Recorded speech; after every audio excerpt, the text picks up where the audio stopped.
Don't you step inside this bus! Don't you even step inside this bus! Dorset police block a main road to keep New Age travellers out of a seaside resort.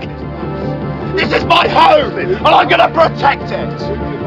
No. It's just one of hundreds of confrontations that'll take place this summer as a growing band of nomads takes to Britain's roads.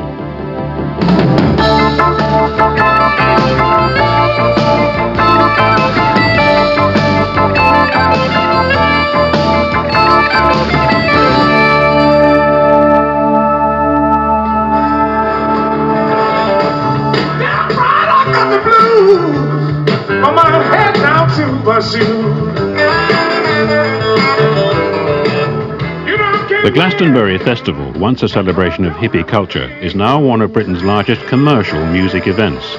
Over 75,000 people have paid £49 each for a weekend ticket. This year, one controversial group of visitors has been excluded. New Age travellers used to be given a free sight here, but their increasing numbers and friction with festival organisers mean they're no longer welcome.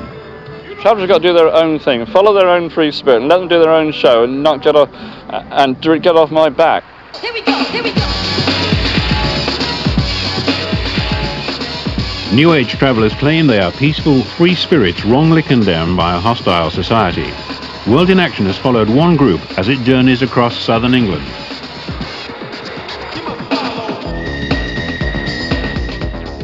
Unwanted at Glastonbury, the travellers hold a free festival of their own near Smeatharp, a small village in Devon. Joined by thousands of ravers out from the towns for a weekend of non-stop dancing to loud electronic music. It's so great to be able to get together and actually get on. We don't need all the police to keep us in order, you know, we're quite self-regulating. You know, we're all getting on fine, and there's a lot of different sort of people here. And we're all having a good party, and we're causing no harm. They've been taking firewood from wherever they can find it. They've been soiling it with going to the toilet all over the place, in hedges, just in the middle of the field in very many cases. I know a neighbour's lost a couple of wooden gates that have just been unhung and presumably burnt. And obviously there is the sound aspect from 3 days, or 3 nights rather, of continuous loud music, which has caused distress, I know, to people in the village, and certainly a nuisance to everybody within a mile around.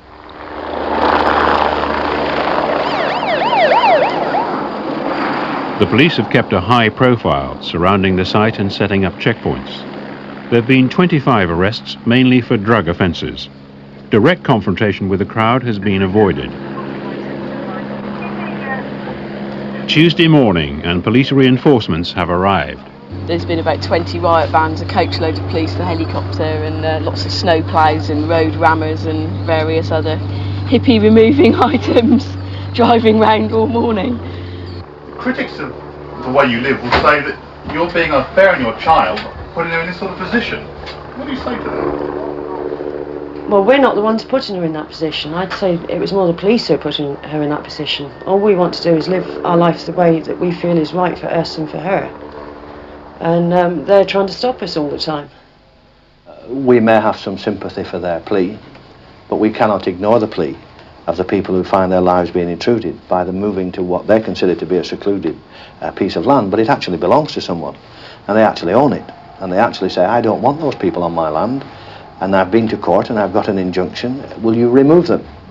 And I think they have every right to do that, and I think it's your right and my right. If it was in our back garden, we would feel the same way. The travellers say they'll leave soon, but the police are not impressed. Notices are handed out to the 1,000 or so remaining travellers, ordering them to leave immediately.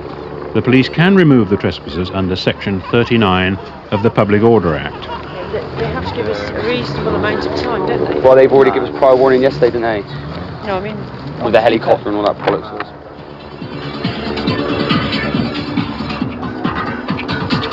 Some festival goers are clearing up the weekend's litter, but local farmers will still be faced with removing piles of rubbish and repairing fences.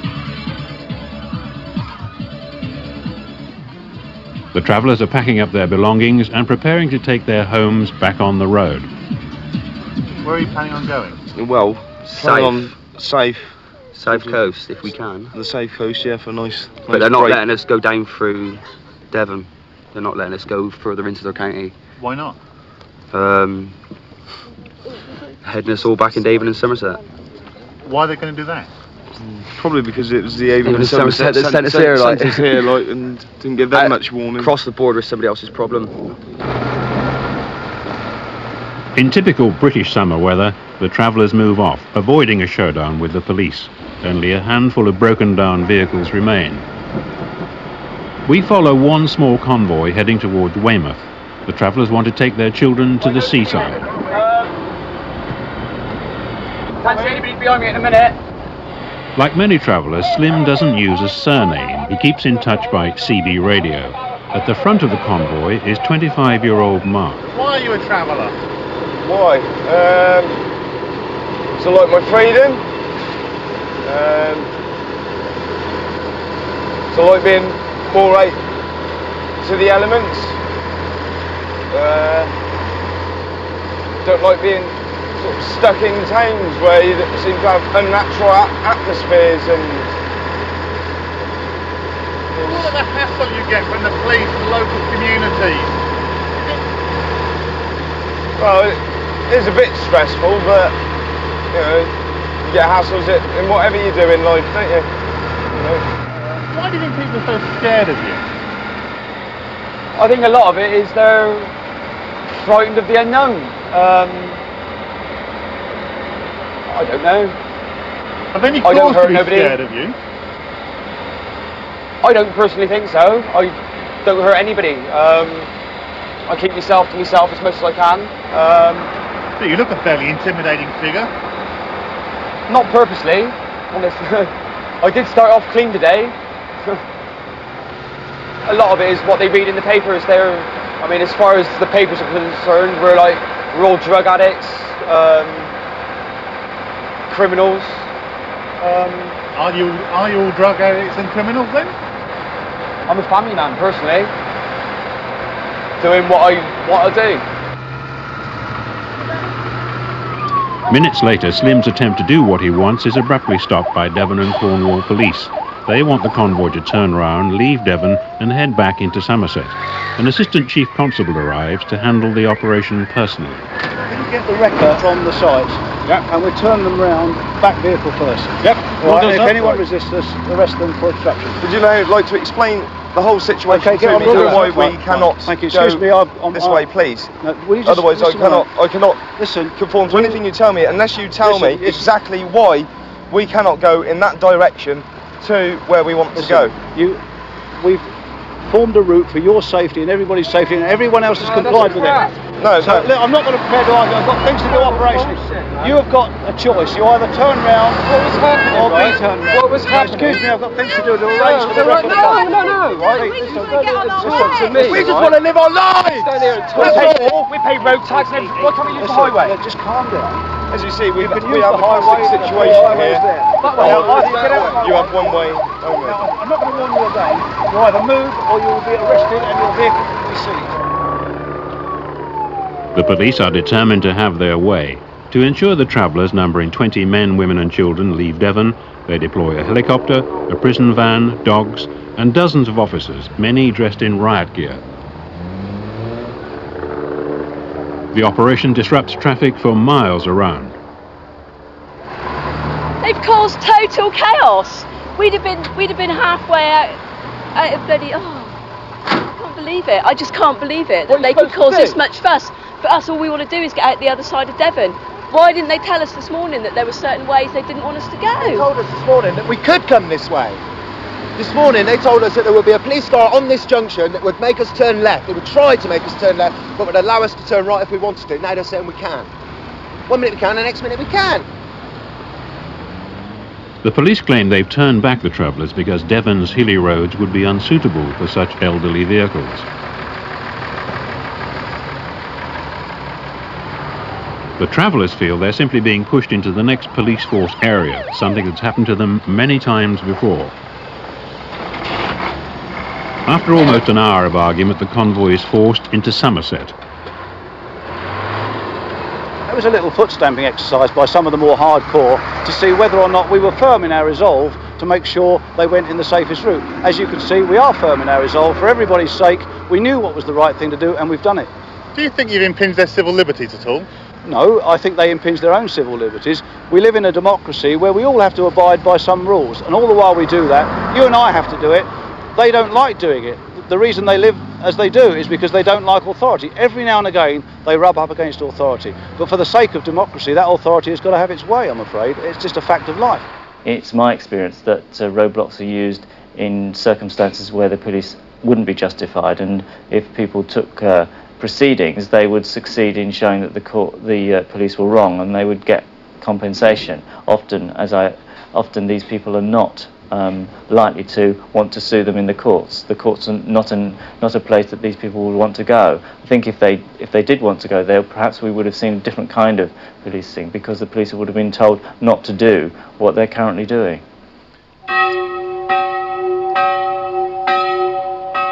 Many travellers take great pride in their vehicles. Slim has lovingly converted an old coach into a family home. Critics say the travellers exploit the benefit system by not being genuinely available for work. What do you do for money? Well, at present I'm claiming income support. I've only recently given up work. I've been working full-time for the last 4 years. But because I was public ordered from a site I was living on, and I had to move out the area, I had to give it up. I had no choice. A leading critic of the travellers is Conservative MP Paul Marland. Last year, he clashed with a group who camped on his farm. He believes travellers should be able to receive benefit only in their hometowns. They're living in the countryside at our expense. I think that if we made arrangements, people could get the social security in the town in which they were registered, that it would prevent an awful lot of this travelling, and that's the way to try and stop the problem, I think. I know that there's a move to have a look at the legislation covering caravan sites and gypsy sites and that kind of thing, but it's a long way down the line. Something could be done about this now, because they're travelling at our expense. And that's really one that really does upset a large number of ordinary tax-paying citizens. I think personally everybody has a right to be able to live where you want, when you want. That freedom. Sounds like he doesn't want us to have that freedom. The police say the travellers are associated with another problem, drugs. They claim that illegal substances such as cannabis, ecstasy and LSD are available at free festivals, and that many travellers use or sell them. Paul Marland says his experience confirms this. What did you make of them when you saw them yourself? Well, a lot of them were drugged or suffering from the after effects of drugs, the ones that I saw myself. They were unpleasant, they were rude, and as I say, they were absolutely filthy dirty. They disrupted the water supplies and they left a mess behind when they went away. You can go to any large city and you'll find, in my mind, a bigger drug problem than what you would on the road. 6 hours after leaving the festival, the convoy is finally nearing Weymouth. Suddenly the travellers spot something familiar. The road has been blocked by Dorset police, who want to stop them entering the resort. What we're going to do, no do it. I'm going to give you all the help you need to get your vehicle back and go in the right direction. The first bit of help that I need is some diesel before I can go anywhere at all, other than to Weymouth. Up here all right, I'm sure it'll go the rest of the way all right. The rest of the way where? All right. The rest of the way where, officer? Wherever you're going. I'm going to Weymouth. Right. Just move your vehicle back, because you're not going to Weymouth this I can't. I don't have enough diesel to move this bus any further into Weymouth. I think you're telling us well, I'm sorry. Would you like to dip the tank? No, would you like me to dip the tank? I'll get someone else to drive your bus. If you can't drive it, I'll get someone else to do it for you. All right? It's quite simple. The police are using controversial tactics first employed during the miners' strike. You treat us like bloody shit, don't you? Do you get a kick out of this, do you? Do you get a kick out of the way that you treat me and my bloody children? This is not going to help You're you sick! At all. You're bloody sick! Start your bus up and move it on back, please. I bet as soon as you've diverted us round the corner, you let the rest of the traffic through. You know, you can't do this forever. You can't just hound us forever from site to site. Public order, you can't go this way. Roads closed, there's been an accident. Go that way. Go out of the bloody county. Go east. You can't do it forever. throws the idea of a free country out the window, doesn't it? That's where the idea of a free country is right. My grandfather died for this. Right, for the last time, are you going to move this vehicle or are we going to move it? No, I don't want any discussions or debates. The subject's closed as far as I'm concerned. The vehicle is going out that road. Now, are you going to drive it out that road or are we going to drive it out that road? Right, there's a man there with a crowbar who's going to open your door if you don't unlock it. We can just drive on through. Where do you go? To the police, they're moving a coach. To Mark, they're forcibly entering his home.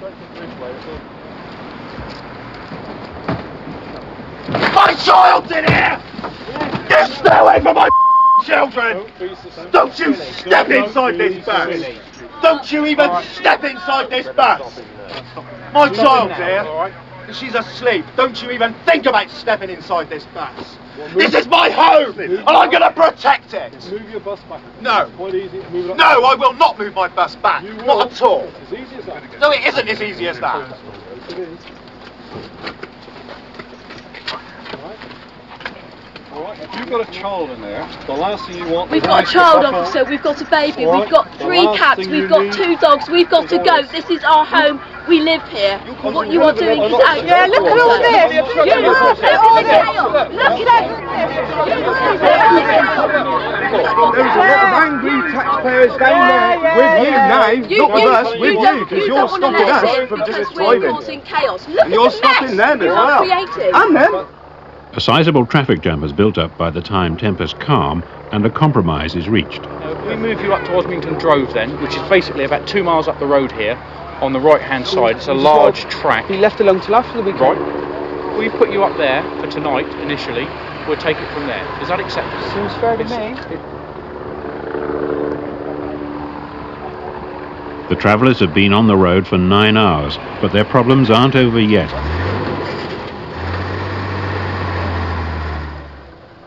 A group of local farmers have blocked the entrance to the site suggested by the police. Why put the tractors across the bridleway? Because we don't want the travellers on our land. Why not? Because they've been here before and we've had trouble when they've been here before. They leave rubbish, they nick fence piles for light fires. There's gaps in fences where the vehicle's gone through fences. Do you want to cooperate with the police? Oh yes. But they advised the travellers to park up there as an interim solution. You couldn't help out at all. Well, half an hour ago the police asked us to block the entrance off, and then a quarter of an hour ago they asked us to let them in. In your own mind, you prefer to keep them out? That would seem to be prudent under the circumstances.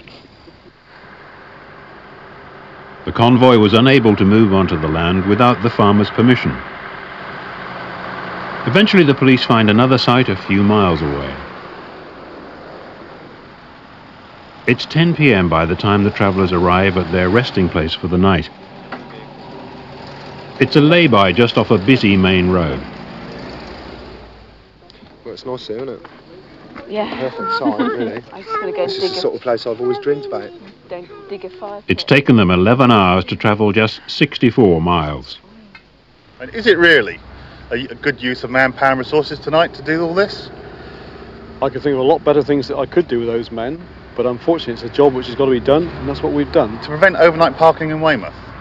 No, it would be far more serious problems than just overnight parking in Weymouth. That would just be the start of it. Like what? Wherever these people went in Weymouth tonight, they would have been parked illegally. There's nothing legal they could do if they got involved with all the holiday traffic in the town earlier on this evening when this all first started. It would have caused chaos in the town. You've seen the size of the vehicles. They were intending to go to Portland. There are only about 4 roads on Portland that are suitable for this sort of convoy to go around. And once they got off those roads, there would have been all sorts of problems. But you're satisfied that it was a good use of your resources? It's a necessary use. I certainly wouldn't call it a good use, but it's something which had to be done, and it's been done.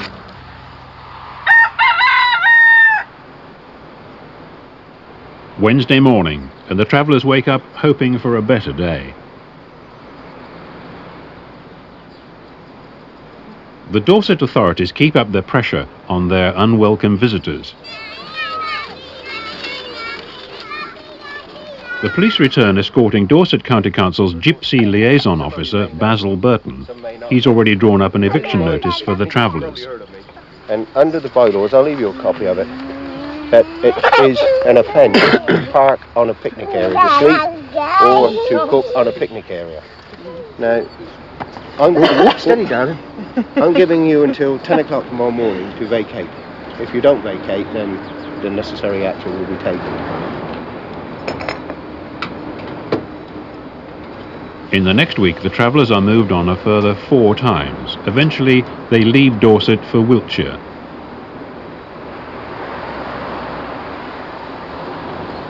The travellers say their biggest problem is constant hounding by the authorities, but they say that caring for their children is straightforward. Is travelling difficult with children? It's not really difficult. It's different. I wouldn't actually say it's difficult as such. She's a happy, healthy child, and has just a very well travelling life. I mean, she's not cooped up in a flat all day where I can't let her out to play because it's too dangerous. There are some very strange people about, and I can't keep an eye on her. Whereas on the road, everybody looks out for everybody else's children, so I mean, they're always got an eye kept on them, so much safer. What about education? There are schools for travellers, there are travelling schools, school buses, play buses for the little ones, things like that. And whenever possible, if you're stationary long enough, they go to the local schools. Scrawny dog, scrawny dog. Go up the hill, before you get to Bradford on Avon, there's a left turn for Monkton Farley. The travellers spend several days looking for a more acceptable place to stay. Eventually, the convoy heads for a remote spot at the end of a farmer's track. They've stayed here before, and they hope they'll now have a few days' peace and quiet. Surely they're getting the message that the ordinary law-abiding citizens don't actually want them. They're travelling at our expense. They're trespassing whenever they stop, and they go into people's woods without permission. They never ask permission to stop anywhere. They just pull in. They think it's their, because they're a free spirit, they think that's their own right. They let the dogs off the lead. The dogs tear into the woods. They go and make a frightful mess in the woods themselves. They cut down trees. I mean, that's hardly a free spirit. If you're a free spirit, it's okay to be a free spirit as long as you do so at your own expense. But if you're doing it at the taxpayers' expense, it's slightly galling for the other taxpayers who are actually footing the bill for your freedom. I don't want to see this society being authoritarian and being so unable to cope with a multitude of different cultures and a multitude of different kinds of people, that we have to say to certain groups of people they can't enjoy themselves in the way they want to enjoy themselves. That doesn't seem to be the right way forward, and I'm afraid to say that we haven't got that tolerance sometimes, and we need to develop that.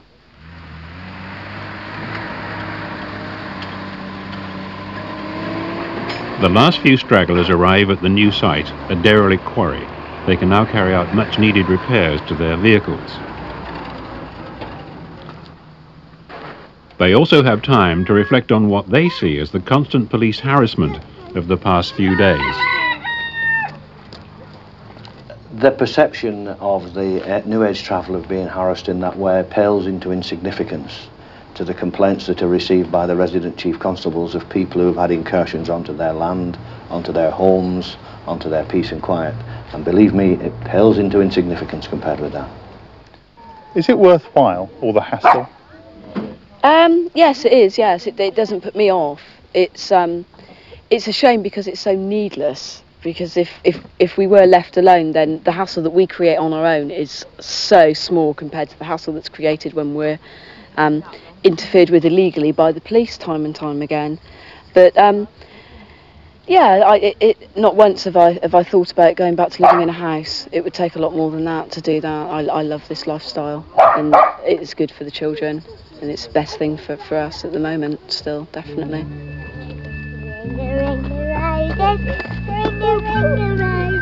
Ring